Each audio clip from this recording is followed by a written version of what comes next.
nisaukum harthun lakum, wake zenu ni mashamba yenu, fa'atu harthakum, yaendeeni mashamba yenu, haithu ma shi'tum, sehemu yoyote mpendayo. Masikioni. Usikia maneno eti mashia wanaingilia wake zao masikioni. Kichwa ndio maana ya haithu ma. Mashia wanaingilia wake zao mpaka kichwani. Uraru mbaya kweli. Puani. Sikia uraru, yani upiru wa kupindukia mpaka puani. Salala. Sana kuja akawatuhumu mashia, aituhumu Qur'an. Sikiza aya ya Qur'an nasemaje?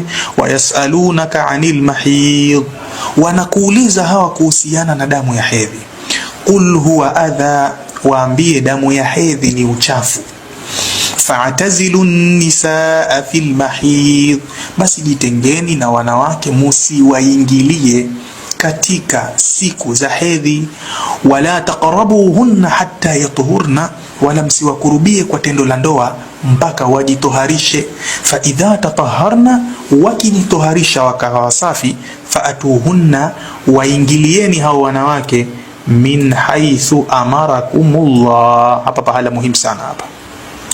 Waingilieni katika pahala ambapo Allah amekuamrisheni. Haithu, pahala ambapo Allah kakuamrisha umuingilie mwanamke, utamuingilia pale, usitafute unapopataka wewe.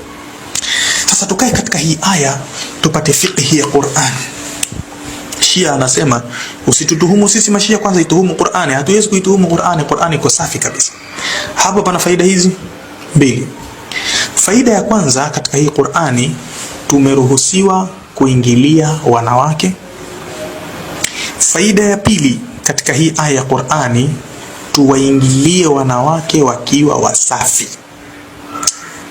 Yani kitu hiki ukikielewa katika hii aya ya mbele ushaielewa. Faida mbili zikamate ndugu yangu Muislamu. Kwanza ni ruhusa, ni halali kwetu kuwaingilia wake zetu, lakini tuwaingilie wakati gani? Pili, tuwaingilie wakiwa wasafi katika tohara zao.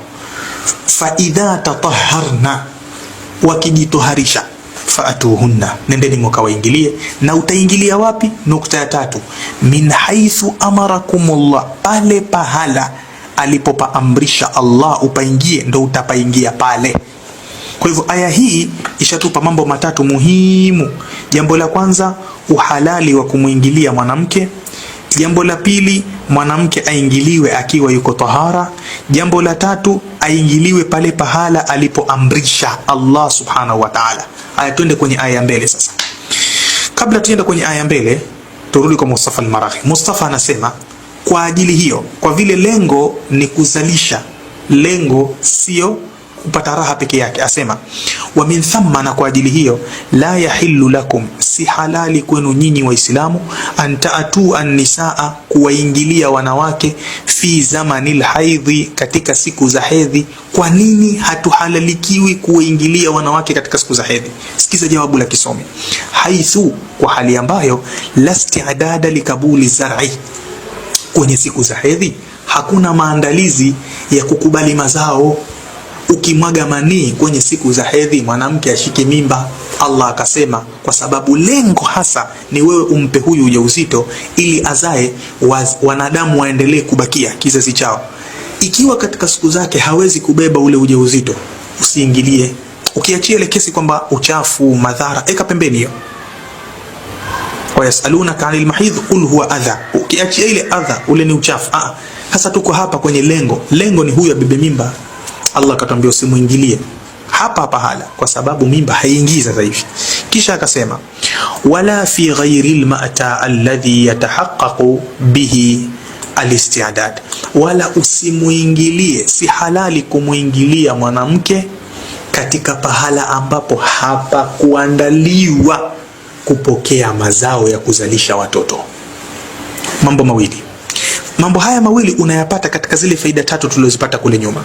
Muingilie mwanamke akiwa msafi pahala ulipoamrishwa kuingilia. Sasa haifai kumuingilia akiwa mchafu, kwa sababu hata ukimuingilia hapati mimba, lakini pia haifai kumuingilia pale pahala ambapo hujaamrishwa. min haithu amarakumullah, kwa sababu hapajaandaliwa pahala huko kwenye utupu wa nyuma, hapajaandaliwa kupokea watoto. Kwa hivyo aya za Qur'ani zinaeleweka vizuri sana ukizisoma kwa hikma na tadabbur. Jumbe wangu kwa mamufti siji Tanzania bara, mamufti wa Zanzibar huko, muko wapi? Au masubiri zipingwe ya nashidi ndio mujionyeshe kwamba nyinyi mamufti mnafanya kazi serikalini? Zikipingwa nashidi tu, washafika Ikulu watu, Mheshimiwa Rais anapinga nashidi, huyu mtoto anapinga nashidi, unaona hizi nashidi hizi, anasema hivi anashidi. Na tumetoa hoja wakati huo, anashida hazifai, mwanamume haimbi anashidi, mwanamume akiimba huitwa baradhuli kwenye sheria ya Kiislamu. Mheshimiwa Rais, unaona hapa huyu anasema anashidi ni ubaradhuli, vitabu viko kwa hadithi za Mtume sallallahu alaihi wasallam. Mukaja juu, hatukusikini hata mkipiga chafi ya nyinyi. Maswahaba wa Mtume wanaambiwa wanalawiti watu hapa, kisha sisi tukisema hawatumii hikma. Hikma gani? Maswahaba wa Mtume wanaambiwa wanalawiti, viongozi wanaambiwa hawa ndio viongozi wa Uislamu. Mko wapi nyinyi? Mko tayari kuozesha watoto wenu kwa mashia wakalawitiwe? Naktafi bihadha alqadar, wallahu ta'ala a'la.